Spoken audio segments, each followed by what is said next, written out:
Allez, bonjour tout le monde. Comme d'habitude, on va s'intéresser au S&P. Et malheureusement, j'ai pas pu faire les 2 dernières semaines, je n'ai pas pu faire de game plan hebdomadaire, faute de temps, mais surtout faute de disponibilité. Donc du coup, je me rattrape cette semaine pour vous faire un game plan sur la semaine à venir et essayer de vous proposer un game plan sur la journée, là, le dernier jour du mois, qui est une journée hyper importante puisque euh, journée d'arbitrage, clairement, avec le premier jour du mois demain aussi, où voilà, les gros portefeuilles vont quand même bouger, donc il va y avoir forcément du volume, pas mal de vélocité sur les actifs, et en l'occurrence le S&P, je pense que ça va bouger aussi. Avant de proposer le game plan du jour, on va juste faire un point sur ce qui s'est passé les semaines dernières, les 2, 3 semaines précédentes, et voir où se trouve l'actif et ce qu'il pourrait nous proposer. Alors clairement, moi j'ai une vision toujours long terme sur le mensuel, avec les profils mensuels, plutôt bearish. On est clairement de toute façon dans un cadre bearish. Là, on s'approche d'une zone très très très intéressante qui est le POC du mois dernier, qui est une zone d'ancrage aussi. On le voit à travers les profils précédents. Donc la zone des 950, 960, voire 4000 en extension, c'est une zone clé. Zone qu'il ne faut pas trop dépasser, parce que si nous venions à dépasser cette zone, on resterait toujours dans le cadre d'un marché bearish. Mais tout le monde a vu là-haut cette trendline, cette oblique, avec ces 3 points de contact là, là et là. Et il est possible qu'on vienne ensuite, dans un mouvement, chercher les 4100. Alors peut-être le mois prochain. Là, pour la fin du mois, il y a des objectifs court terme à la hausse qui sont atteignables facilement. Et je pense qu'on va aller les faire. Je vais m'en expliquer tout à l'heure. Mais voilà, là, clairement, cette zone des 850, des 950, pardon, des 950, 960 est une target à la journée qu'on peut faire soit aujourd'hui, soit demain à l'ouverture du mensuel de novembre. Euh, Niveau des profils daily, pour ceux qui ont suivi mes vidéos précédentes, où je parlais de l'importance de cette semaine-là, ici, j'ai expliqué dans mes vidéos précédentes que moi je voyais bien l'actif faire un travail ici de comblement. Clairement, j'étais dans cette stratégie avec bien évidemment ce point d'ancrage autour des 740, j'en ai parlé et reparlé, et je voyais bien l'actif travailler cette zone. Alors, il y a eu les chiffres de l'inflation, il y a eu un spring, ok, cette grosse secousse en bas de balance, et puis ensuite, ce qui était très intéressant, c'est qu'on est venu faire un plus haut de la semaine, pile poil dans la zone. Mais, je l'ai immédiatement remarqué, malheureusement, j'ai pas pu faire de vidéo pour en parler la semaine d'après, mais j'ai vu qu'on ne faisait pas de volume, que mon scénario de volume, c'est pas fait là. On a rendu efficient le niveau, certes, mais ça s'est pas fait. Et la semaine d'après, par contre, il y a des informations techniques claires, nettes au niveau des profils qui nous indiquent qu'on est parti pour au moins rechercher la zone, c'est ce qui s'est passé, et au moins faire du volume dedans, c'est ce qui s'est passé derrière. Donc le scénario que j'ai envisagé s'est fait semaine d'après. Des fois, il y a une histoire de temporalité. C'est comme ça. En tout cas, on s'adapte à mon sens à ce que fait le marché. Et voilà, en gardant nos plans, même s'ils se déroulent pas dans ce qu'on veut dans la durée, ils peuvent se dérouler quelque temps après. Voilà, proportionnellement au jour, à la semaine ou au mois qu'on regarde. Bref, maintenant, il y a une chose qui est sûre, c'est qu'il y a eu un principe de polarité sur cette zone. On a tapé dessus, et là maintenant, on est en train de faire quelque chose d'intéressant. C'est parce qu'on a eu ce gros déséquilibre ici, qu'on a comblé la semaine dernière, et là on est en train de le fuir. Donc moi, toujours assez bête, hein, de toute façon, le trading, je dis pas que c'est bête, mais c'est assez systémique, hein, systématique, pardon. Il faut regarder ce que peut nous proposer là le marché en termes de cohérence. Moi, ce que je vois clairement pour cette semaine, c'est une respiration. Et peut-être qu'elle peut se passer aujourd'hui, une respiration rapide dans la zone ici, pour aller chercher une target ici. Alors, est-ce que ça va se faire dans la journée, dernier jour du mois aujourd'hui? J'en sais rien, peut-être que ça va. Aujourd'hui, on va peut-être chercher, repartir et s'inscrire ici. Mais je pense sincèrement qu'on va aller chercher cette cible. C'est une manette liquidité.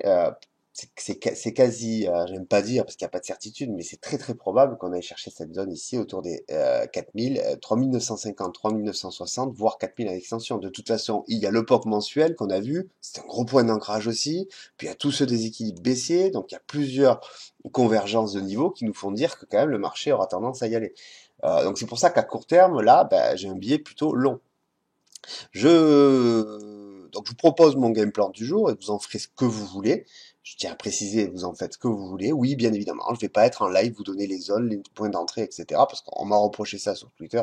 Bon, c'est la vie, c'est Twitter, c'est comme ça, c'est l'anonymat, ça fait pousser des ailes. Mais voilà, 90% des gens qui écoutent la vidéo comprennent l'idée de la vidéo. L'idée de la vidéo, c'est de vous donner ma propre analyse, mes game plans, mes zones, et vous les faites matcher ou non, ou avec votre propre analyse. Après, voilà, si ça vous plaît pas, vous regardez pas. Mais, il y en a qui viennent comme ça se lâcher parce qu'ils ont perdu dans la journée, après voilà, ils se déchaînent. Bref, je ferme la parenthèse. Donc du coup, là, pour moi, la journée du 28, donc de vendredi dernier, fin de semaine a été vraiment un gros beat-up. On a fait vraiment une journée très étirée, très directionnelle, en kurtosis. Et là maintenant, on est en train, en session asiatique, de combler ça, et puis session Europe là actuellement, de revenir sur des supports. Alors il y en a plusieurs. Il y a plusieurs supports. Alors moi, ma stratégie, mon game plan, au niveau du contexte que je vous ai donné, c'est que ça fasse ça aujourd'hui. Qu'on vienne chercher cette zone. Voir cette zone-là. Et puis qu'ensuite on bid up. Là-haut, vous l'avez compris, j'ai ma zone qui est là sur entre les 4000 et les 3950. C'est ma zone ici de target. Idéalement, moi, ce que j'aimerais, c'est qu'à l'ouverture des marchés US, je ne sais pas où on va ouvrir, comment on va ouvrir, mais j'aimerais qu'on ouvre pas vers là, quoi. J'aimerais qu'on ouvre plutôt dans la zone ici, et qu'on aille chercher, j'ai réellement deux belles zones. J'ai cette zone des 850, 860 là, qui est une single print TPO, donc, qu'on a clairement ici. Et puis, j'ai la zone d'ouverture de vendredi, donc l'ouverture qu'on a eue ici, sous forme d'open drive, où il y a eu vraiment une entrée acheteuse assez forte, qui vient converger avec plusieurs niveaux techniques. Et en plus avec mon niveau weekly ici, hein, celui que je vous montrais là, ici. Pour moi, c'est un point d'entrée idéal. Mais je l'aimerais sous une forme, enfin, je m'attends à avoir quelque chose dans la tête. Je veux que ça soit sous une forme bien établie, c'est-à-dire soit un double bottom en séance, soit un V réversal. Mais qu'on reste pas longtemps dans cette zone-là. C'est-à-dire qu'on pivote pas trop longtemps. S'il y a trop d'acceptation, de toute façon, dans cette zone-là, si en market profile, on est dans un autre cadre, on est dans une autre approche. L'idée, c'est vraiment que cette zone-là ne soit pas acceptée. Donc, soit on la rejette quand on arrive ici en session américaine assez rapidement ici. Pardon, j'ai pas la bonne couleur. Assez rapidement ici. Soit on tolère une extension, mais ici on reste pas longtemps. Ça fuit, ça doit fuir. Donc après, en tant que day trader ou scalper, vous adaptez des stratégies en fonction de votre façon de trader, quoi. Mais vous pouvez très bien scalper des zones comme ça ou comme ça en long, c'est pas complètement con, quoi. C'est pas, et encore plus ici. Et en tant que day trader, là aussi c'est pareil. Prendre des zones, des trades dans cette zone-là, qui pour moi est une zone clé, c'est complètement cohérent. Encore faut-il y aller. Voilà, donc ça c'est le premier scénario. Après, un peu comme toujours, il faut toujours avoir un second game plan. Bien évidemment, si à l'ouverture des marchés, elle se fait out value de la veille ici et qu'on ouvre là, ce qui est possible, bien à ce moment-là, on va plutôt chercher, parce qu'il le flux, il y a une continuation du flux et la probabilité qu'on fasse un repli est faible, à rentrer des longs ici. Et si on se sent pas à l'aise, alors on reste spectateur. Je sais que c'est compliqué parce que quand on a ouvert ses charts, naturellement, notre psycho nous amène à vouloir être productif et donc à rentrer des trades. Mais des fois, il vaut mieux rester, c'est compliqué. Hein, c'est compliqué clairement d'ouvrir ses charts, de rester 1 heure et demie devant une session et puis de les fermer et de dire au revoir, de te dire au revoir sans avoir tradé. Je crois qu'il y en a pas beaucoup qui arrivent à faire ça. Et moi le premier, hein, j'ai du mal j'ai besoin de placer, de tenter des choses. Alors que des fois je devrais pas. Hein. C'est vraiment pas dans le nombre de temps qu'on passe devant les trades et le nombre de trades qu'on passe qu'on est le plus productif. Hein. Des fois on passe pas beaucoup de temps, un trade ou deux et c'est beaucoup plus rentable que l'inverse. Voilà. Donc je répète, dernier coup, moi ma zone idéale c'est bien celle-là, 820, 830 pour aujourd'hui, voire pour demain. Et si aujourd'hui on a un jour non directionnel du type comme ça, tout bâtard, ce qui m'étonnerait parce que c'est le dernier jour du mois, bon bah alors on va un peu s'emmerder. Mais moi ma zone, clairement, ici, me plaît beaucoup, quoi.